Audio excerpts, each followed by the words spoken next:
Барыңызға қайырлы күн. Мен бүгін сіздерге Каспи приложениесі арқылы 250 форманы қалай тапсырады, соны көрсеткім келеді. Ол үшін сіздер Каспи приложениесіне кіресіздер. Главный менюдің ішінен госуслуги деген таңдайсыздар. Мына жерде үшінші тұрған декларация по форме 250 деп тұр. Соны таңдайсыздар. Мына жерде подать декларацию деген таңдайсыздар. Мына жерде автомат түрде сіздің даныларыңыз шығады. Егер бір жермен келіспесеңіз, ауыстыруыңызға болады. Менің жағдайымда барлығы дұрыс шығып тұр, сондықтан мен подтвердить және продолжить деген басам. Енді бірінші сұрақ. Сізде қолма-қол 34 миллион 500 мың теңгеңіз бар ма дейді. Яғни банк счетта емес, үйде қолма-қол сейфіңізде қолма-қол ақшаңыз бар ма дейді. 34 миллион 500 мың теңге менде жоқ. Сондықтан нет деген таңдаймын. Енді мына жерде назар аударатын жағдай, дөңгелек леп белгісі, көктің ішінде леп белгісі тұр, сол сіздерге подсказка болады. Түсінбесеңіздер, соны басуларыңызға болады. Келесі продолжить. Келесі сұрақ, сізде шетелдегі банктерде ақшаңыз бар ма дейді. Менде жоқ, яғни 3 миллион 450 мың теңге ақшаңыз бар ма дейді. Шетелдегі банктерде менде жоқ, сондықтан нет деген таңдаймын. Келесі, сізде шетелде жылжымайтын мүлігіңіз бар ма дейді. Мына жерде көкпен тұрғанда сізде подсказка шығып тұр. Яғни үй, квартира, гараж, жер учаскелері, сондай сіздерде бар ма дейді. Менде жоқ, сондықтан нет деген таңдаймын. Келесі, сіздерде шетелде көлігіңіз бар ма дейді. Жүк көлігі, жеңіл көлік сондайлар сізде бар ма дейді. Менде жоқ, сондықтан мен нет деген таңдаймын. Келесі, шетелдегі компанияларда үлестік басқару үлесіңіз бар ма дейді. Менде жоқ, сондықтан нет деген таңдаймын. Келесі, сізде Қазақстанда немесе шетелде салынып жатқан үйлерде үлесіңіз бар ма дейді. Яғни құрылыс үйлерінде үлесіңіз бар ма дейді. Қазақстанда бұл ауызекі тілмен ДДУ болып есептелініп кеткен. Яғни бар болса да деген басасыз. Мына жерде толық даналарыңызды терулеріңіз қажет. Яғни оның аты, жөні, бейіні, жаңа валютасын, адресін барлығын жазып толтыруларыңыз қажет. Менде ДДУ жоқ, сондықтан мен нет дегенді басам. Продолжить. Келесі, сізде Қазақстанда немесе шетелде құнды қағаздарыңыз бар ма дейді. Акция, облигация деген сияқты менде жоқ, сондықтан нет дегенді басайын.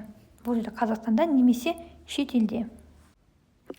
Келесі, сізде Қазақстанда немесе шетелде инвестициондық фондта пай бар ма дейді. Яғни пай деп ол сіздің басқарудағы үлесіңізді дәлелдейтін құжат болып есептелінеді.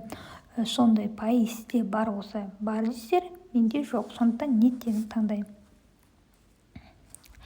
Келесі, сізде Қазақстанда немесе шетелде интеллектуалдық жекешелендіру бар ма, яғни авторское право, патент деген сияқты бар ма дейді. Менде жоқ, сондықтан нет деген таңдаймын. Егер сіздер да деген таңдайтын болсаңыздар, сіздерде міндетті түрде қосымша список шығады, соны даналарды соңына дейін толтыруларыңыз қажет. Менің жағдайымда нет. Продолжить. Келесі, сізде Қазақстанда немесе шетелде қымбат мүлкіңіз бар ма дейді. Мысалы, тағы да көк деп белгісі тұрған дөңгелекке назар аударсақ, мына жерде подсказка жазылып тұр. Яғни сізде картина, украшение, техника деген сияқты 3 миллион 400 мың теңгеден жоғары, яғни қымбат болса, соны міндетті түрде жазып кетесіздер. Менде ондай мүлік жоқ, сондықтан нет деген басам. Келесі, сізде инвестициялық алтын бар ма Қазақстанда немесе шетелде? Менде жоқ, сондықтан нет деген басам. Келесі, сізде Қазақстанда немесе шетелде сенімділікке тапсыруға, басқаруға тапсырып берген мүлкіңіз бар ма дейді. Менде жоқ, сондықтан нет дегенді басам. Келесі, сізде жеке тұлғаларға немесе компанияларға қарызыңыз бар ма дейді. менде жоқ, сондықтан нет дегенді басамын. Енді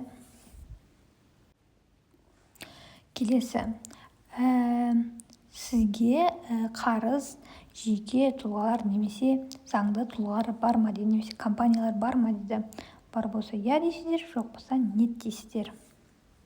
Менің жағдайымда нет. Енді мына жерде көк нені бассаңыздар, дөңгелекті бассаңыздар, мына жерде подробный список болады. Мысалы, сіздер банкке қарыз болсаңыздар, кредиттеріңіз бар болса, оны мына жерде указать етпейсіздер. Мен нет деп жауап бердім. Келесі.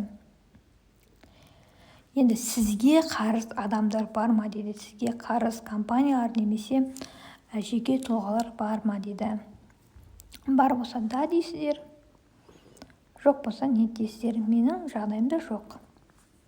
Енді мына жерде сіздің бағана тапсырған барлық даныларыңыз шығады.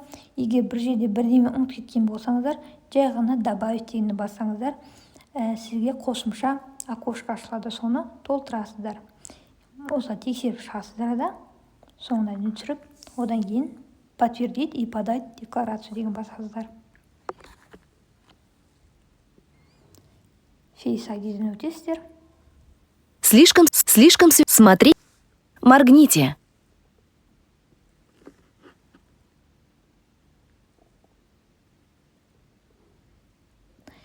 Және подписать документ деген басасыздар. Мінекей дәл осылай декларацияны оңай жолмен тапсыруға болады. Бұл декларацияны негізінен мемлекеттік қызметкерлер, ИПСі барлар, ТО-сы барлар және олардың жұбайлары тапсыру қажет. Бұл декларацияны сіздер 15-ші қыркүйекке дейін тапсырғаныңыз қажет. Яғни қазір 2024 жылы болса, 2023 декларациясы сіздер тапсырып жатырсыздар.